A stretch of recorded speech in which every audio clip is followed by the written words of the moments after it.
আবু ইউসুফ সেলিম ভাই, জনাব আবু ইউসুফ সেলিম ভাই। আউযু বিল্লাহি মিনাশ শাইতানির রাজিম, বিসমিল্লাহির রহমানির রহিম। ভাসানী জনশক্তি পার্টি কর্তৃক আয়োজিত মার্কিন এবং ইসরায়েল কর্তৃক ইরানে বর্বরোচিত হামলার প্রতিবাদে আজকের এই বিক্ষোভ শেষে সমাবেশ। এই সমাবেশে সভাপতিত্ব করছেন ভাসানী জনশক্তি পার্টির সংগ্রামী চেয়ারম্যান, ৭১-এর রণাঙ্গনের বীর মুক্তিযোদ্ধা, ২৪-এর গণ অভ্যুত্থানের মহানায়ক বীর মুক্তিযোদ্ধা শেখ রফিকুল ইসলাম বাবলু। আজকের এই সমাবেশে সংহতি প্রকাশ করার জন্য উপস্থিত হয়েছেন বাংলাদেশ জাসদের সংগ্রামী সাধারণ সম্পাদক সাবেক এমপি নাজমুল হক প্রধান, বাংলাদেশ স্বাধীনতা পার্টির সাধারণ সম্পাদক ফয়েজ ভাই সহ ভাসানী জনশক্তি পার্টির প্রেসিডিয়াম সদস্যবৃন্দ, যুগ্ম সদস্যবৃন্দ এবং কেন্দ্রীয় নেতৃবৃন্দ, সাংবাদিক বন্ধুরা, গোয়েন্দা থেকে শুরু করে রাষ্ট্রের বিভিন্ন অঙ্গের বন্ধুরা, আসসালামু আলাইকুম রহমতুল্লাহ এবং শুভেচ্ছা। সংগ্রামী বন্ধুরা, ইতিমধ্যে আপনারা অবগত হয়েছেন ওই মার্কিন সাম্রাজ্যবাদ এবং তার মদতপুষ্ট পেটুয়া এবং দখলদার রাষ্ট্র ইসরায়েল, এই দুটি রাষ্ট্র মিলে ইরানে বর্বরোচিত হামলা চালিয়ে ইরানের সর্বোচ্চ ধর্মীয় নেতা, যাকে গোটা পৃথিবীর মানুষ একজন লড়াকু প্রতিবাদী সজ্জন মানুষ হিসাবে চিনে, খোমেনি সাহেবকে নির্মম ভাবে হত্যা করা হয়েছে। স্কুলে বর্বর গুলি চালিয়ে বোমা নিক্ষেপ করে সে দেশের কোমলবতী শিশুদেরকে হত্যা করা হয়েছে। এমন একটি সময় দেখছি জাতিসংঘ চুপ করে রয়েছে। বন্ধুরা আমার, তকমা দেওয়া হয়েছে ইরান পারমাণবিক অস্ত্র করছে, তাই এই হামলা।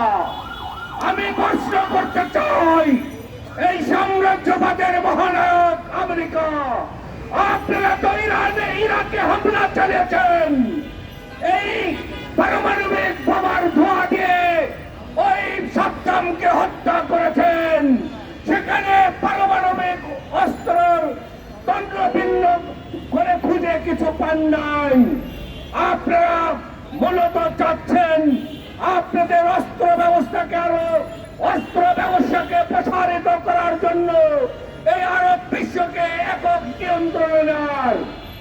আপনার অস্ত্র ব্যবসার জন্য ওই ফিলিস্তিনে যুদ্ধ লাগিয়ে রেখেছেন, সেখানে নির্বিচারে শিশু, বৃদ্ধ, যুবক, নীরব মানুষদেরকে হত্যা করছেন। অনুরূপ ভাবে এই ইরানে হামলা চালিয়ে আপনি যেভাবে বেশিরভাগের পরিচয় দিয়েছেন, গোটা বিশ্বের মানবতাকে আপনি আঘাত এনেছেন। আমরা যারা মৌলানা আব্দুল হামিদ খান ভাসানীর, আমরা মুসলিমদের পক্ষে কথা বলি। আমরা লড়াইয়ে পুষতে না পারলেও এই বাংলাদেশের প্রেসক্লাবের প্রান্ত থেকে গোটা বিশ্ব বিবেককে জাগ্রত হওয়ার আহ্বান জানাই। আমরা বলতে চাই, আজকে যারা বিশ্বের বিবেক, তারা নেমে আসুন, তারা আন্দোলন করে তুলুন, এই সাম্রাজ্যবাদ আমেরিকার বিরুদ্ধে রুখে দাঁড়ান। যদি তা না পারেন, তাহলে আগামী দিনে আপনাদের উপর এই সাম্রাজ্যবাদী আমেরিকার কালো থাবা নেমে আসবে।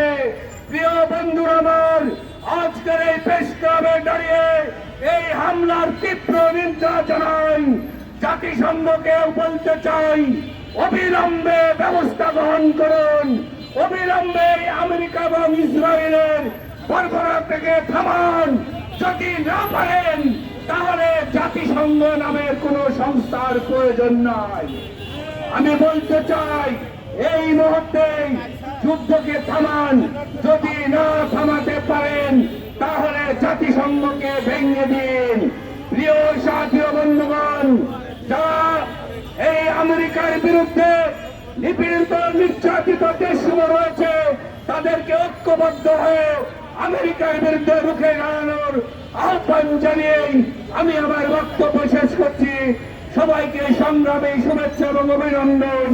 আগামী দিনে যে কোনো আন্দোলন সংগ্রামে ফ্যাসিবাদের বিরুদ্ধে মুসলিমদের পক্ষে আমরা মাঠে নামবো, আপনাদেরকে আহ্বান জানিয়েই আমি আমার বক্তব্য শেষ করছি। আসসালামু আলাইকুম ওয়া রাহমাতুল্লাহ।